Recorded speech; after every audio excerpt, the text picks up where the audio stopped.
Un saludo para los que están viendo este video. Mi nombre es Jefferson Alexander Bonilla Antonio y en esta ocasión vamos a hablar un poco sobre los temas relacionados, ¿verdad?, con el tema del comercio dentro del país de El Salvador. Es importante saber lo que es conocer, ¿verdad?, un poco sobre los temas que se viven dentro del territorio salvadoreño acerca del comerciante individual y de otros muchos temas. Por ello, principalmente vamos a empezar hablando un poco sobre qué es el comerciante individual. Y cuando hablamos del comerciante individual estamos hablando de las personas naturales que ejecutan actos de comercio de manera masiva. Es decir, aquellas personas que comercializan de manera amplia diferentes productos. Y para ello también es importante mencionar que se dice del comerciante individual a aquella persona que, teniendo la capacidad para contratar, cumple con tres características que son básicas para el ser el comerciante.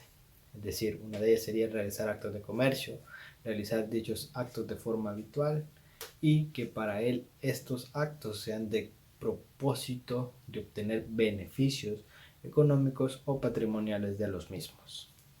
Por ello, es importante conocer un poco sobre las leyes que se rigen dentro de esta misma. Por ello, según el artículo 7 del Código de Comercio, son capaces para ejercer el comercio, como lo estipula el mismo, las personas naturales que, según el Código Civil, son capaces para obligarse.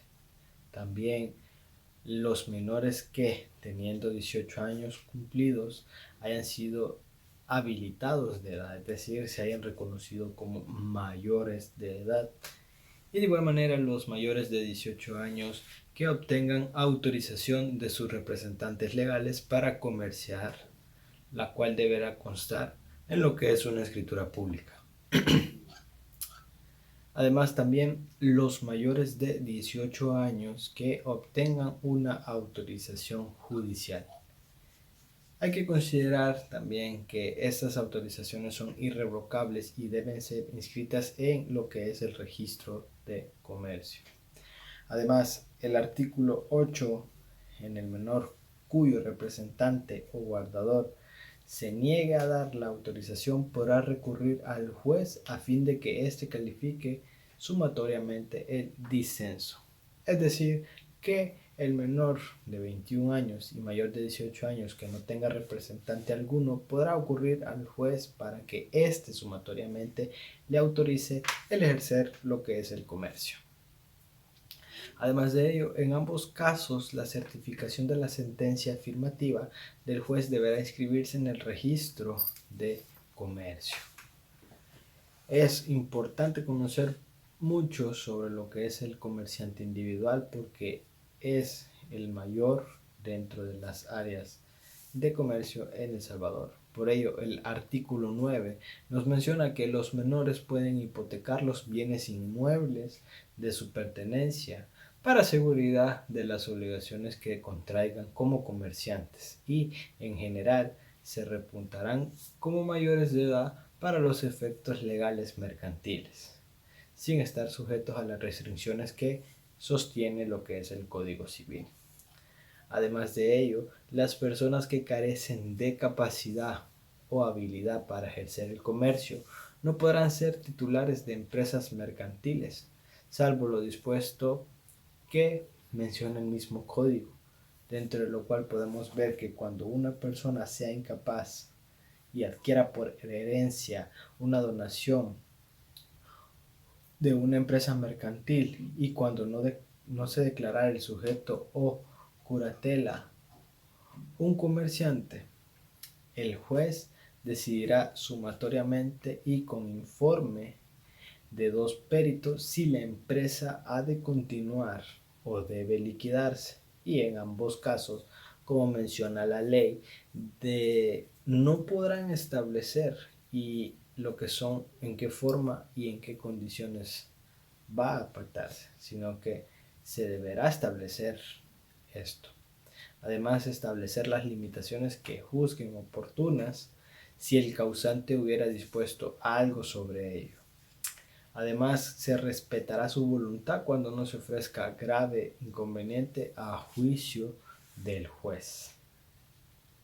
Ahora bien, hablando del comerciante social, sus formas de constitución y qué es en sí, tenemos que el comerciante social sería una entidad que es formada por dos o más personas que realizan un contrato solemne en el cual los socios ponen en común determinados bienes o actividades con el móvil de lucro.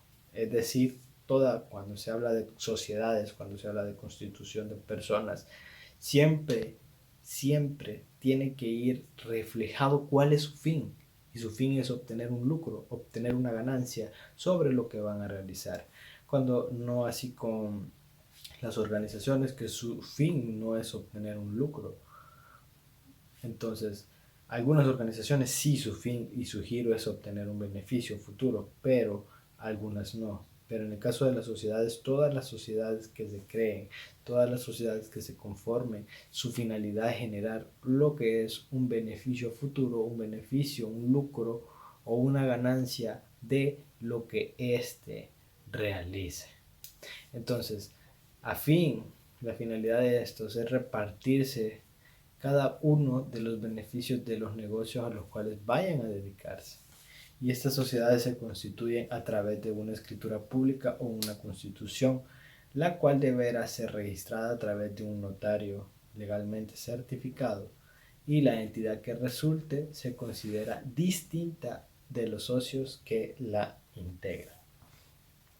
Entonces, es importante de igual manera explicar cómo se puede constituir este tipo de empresas.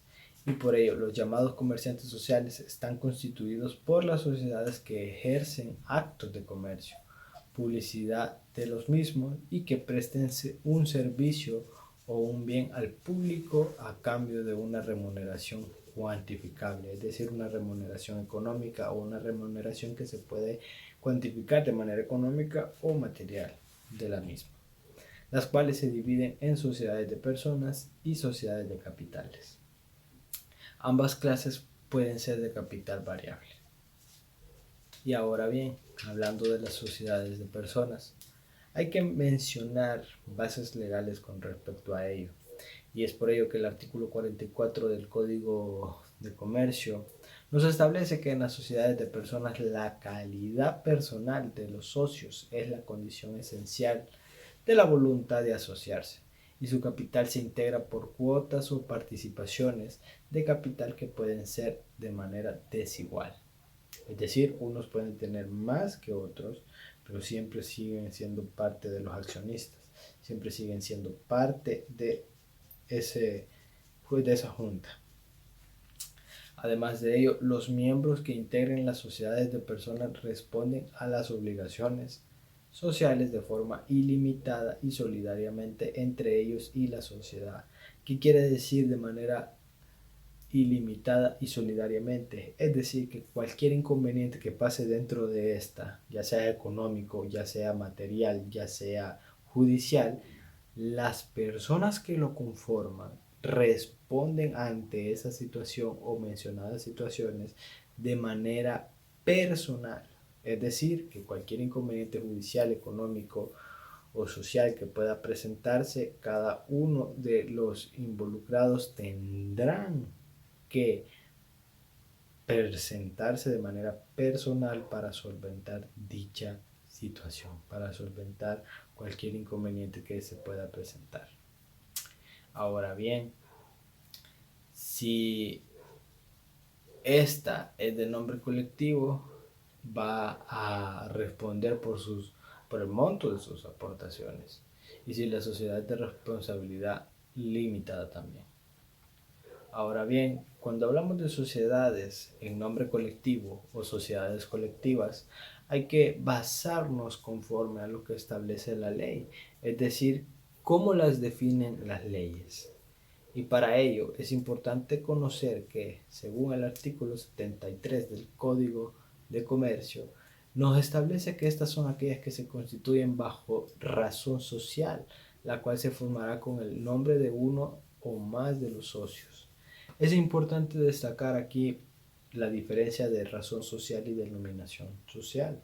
Porque una denominación social es cuando una empresa no figura el nombre de las personas que lo conforman y va figurada por un nombre que puede ser de manera ficticia o puede ser un nombre normal.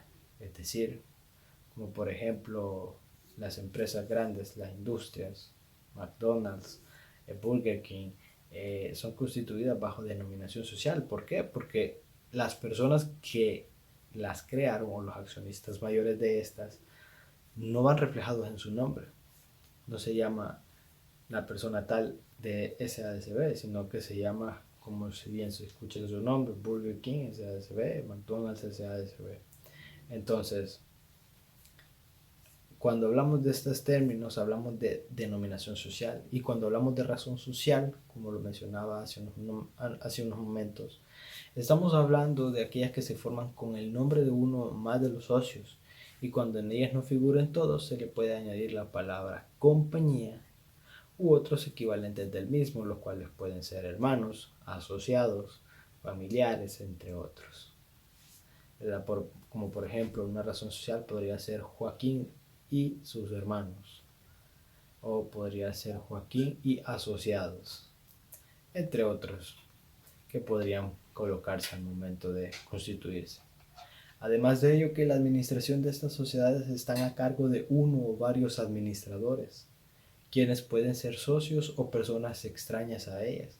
En defecto de pacto que limite la administración a algún socio, todos serán administradores y tomarán acuerdos por la mayoría. Es un tema bien importante que se tiene que considerar, que dentro de estas sociedades todos tienen la misma palabra, es decir, todos tienen voz y calidad en el momento de reuniones, en el momento de juntas para tomar decisiones importantes dentro de la misma. Y el administrador podrá otorgar poderes especiales a terceros, pero en ningún caso podrá delegar su cargo. Es decir, que un administrador puede delegar a alguien tercero a la entidad para lo que es actividades que pueda realizar en nombre de él, pero nunca podrá delegar su cargo. Nunca podrá ser el administrador secundario de la sociedad porque su cargo es de manera personal y responde de manera personal a ella misma y solidariamente. Y este debe remitir información financiera al menos una vez al año a los socios. De igual manera, estas sociedades forman una reserva legal que será del 5% de la utilidad neta y con un límite legal que no exceda la sexta parte del capital social. Ahora, hablando de las sociedades en comandita simple o sociedades comanditarias simples. Para esto es importante tener en cuenta la base legal también, ya que el artículo 93 del Código de Comercio nos menciona que cuando éstas se constituyen, deberán de expresarse en las escrituras quiénes son los socios comanditados y quiénes son los comanditarios. Es decir, aquellos socios que aportan capital y aquellos socios que no aportan capital pero aportan trabajo, es decir, trabajan dentro de la sociedad para que ésta crezca. Y de igual manera el artículo 94 nos menciona que éstas se constituyen bajo la razón social la cual se formará con el nombre de uno más de los comanditados, y cuando en ella no figuren las de todos, es decir, cuando sean varias personas las que están dentro de esta misma, es importante añadir la palabra compañía u otros equivalentes a lo que es la razón social. Y al final siempre se le debe de agregar la frase sociedad en comandita o la palabra sociedad en comandita y o su abreviación, la cual es SNC. Si este se omitiese, se presumirá que es sociedad colectiva. Entonces se debe de reflejar qué tipo de sociedad es la que se está constituyendo. Y es por ello que la mayoría lleva la palabra SADCB, algunos casos, pero cuando son, en este caso, de esta manera, tiene que reflejarse lo que es sociedad en comandita. Ahora, en cuanto a la sociedad de responsabilidad limitada, es importante conocer lo que nos establece el artículo 101 del Código de Comercio, el cual nos estipula y nos describe que éstas pueden constituirse bajo razón social o denominación, que es lo que explicaba anteriormente conforme a cómo se va a denominar o cómo se va a definir cuál es una razón social y cuál es una denominación social. Entonces, la razón social se forma con el nombre de uno o más de los socios y la denominación se forma libremente, pero debe ser distinta a la de cualquier sociedad existente. Ese es un tema que se tiene que tener muy claro, ya que no pueden existir dos sociedades que tengan el mismo nombre. Es decir, igual manera la razón social, digamos, si ya existe una persona que tenga como denominación social Joaquín o una razón social como Joaquín, no puede existir otra que tenga solamente ese mismo nombre, Joaquín, sino que debe distinguirse por algo, Joaquín 1 o Joaquín 2, entre otros, pero debe de ser diferente a la primera. Entonces, debe prescindir también de la palabra limitada o su abreviación LTDA, que sería limitada abreviadamente. Y hay que hacer énfasis en este punto, ya que si se omite esa abreviación, se dará por entendido que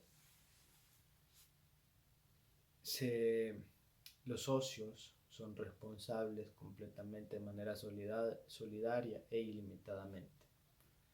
Ahora bien, la participación social nunca estará representada por títulos valores, en este caso por acciones, eh, títulos de prenda, entre otros. No puede ser representada por ello.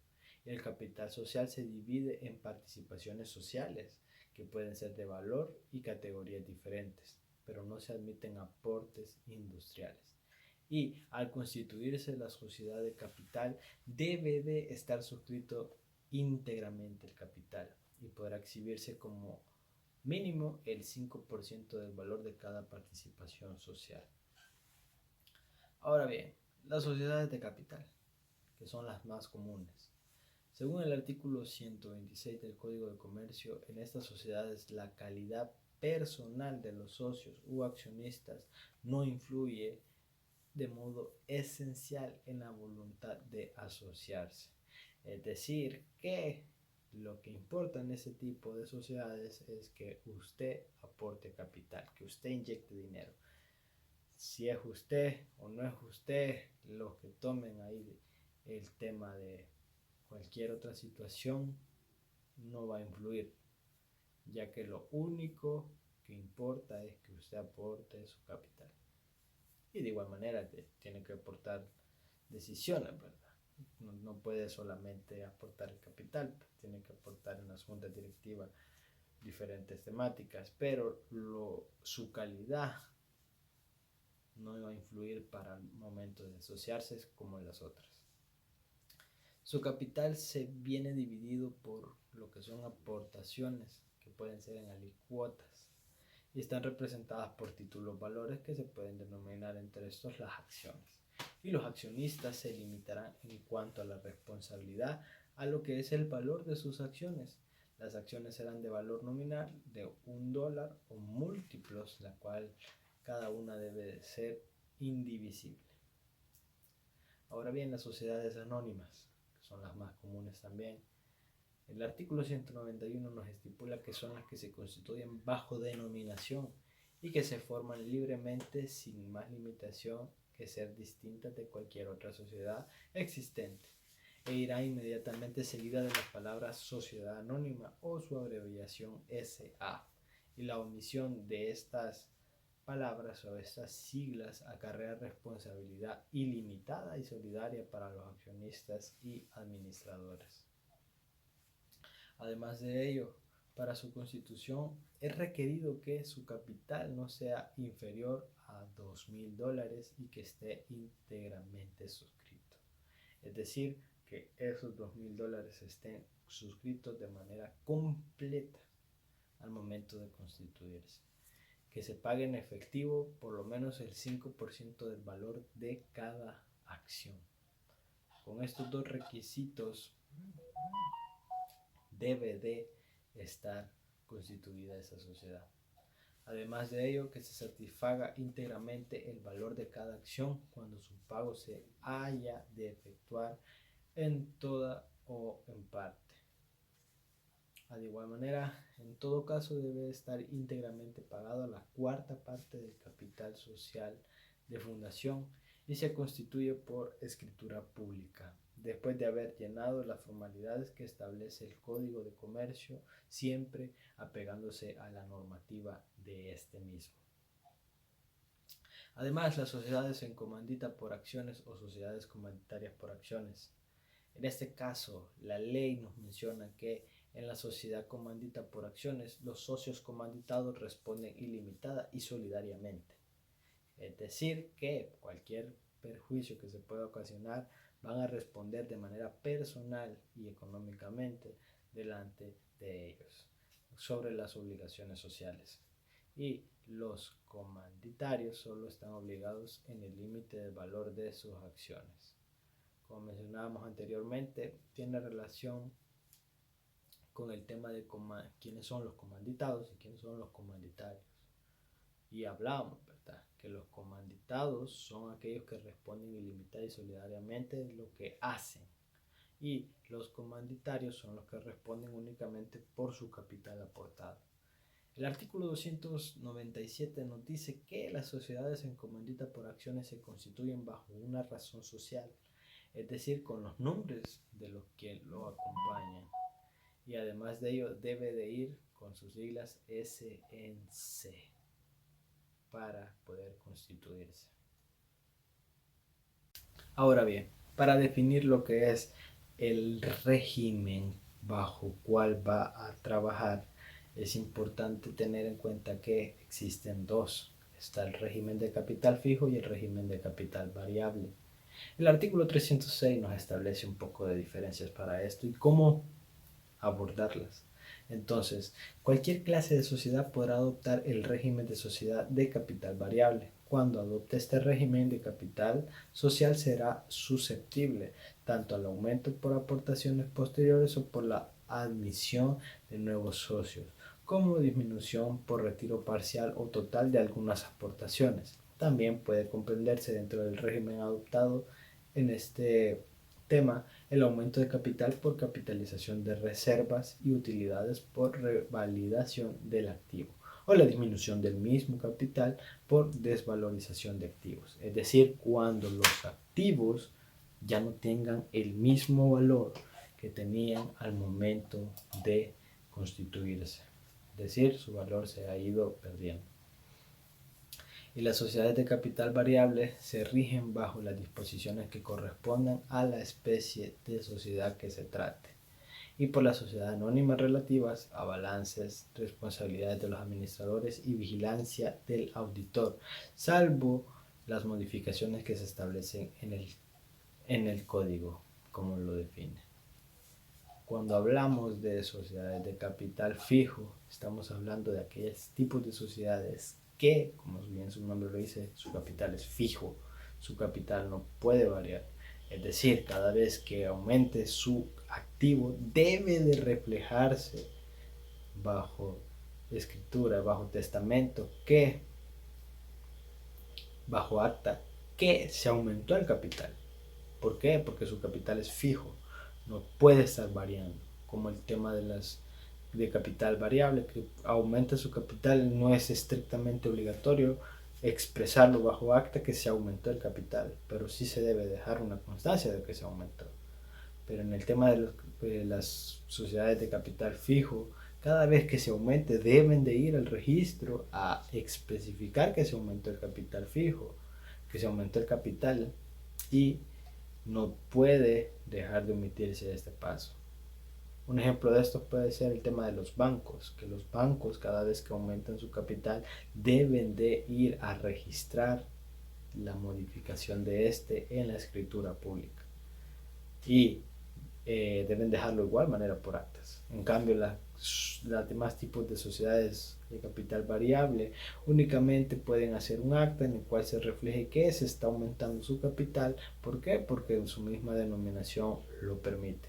Régimen de capital variable. Muchas gracias.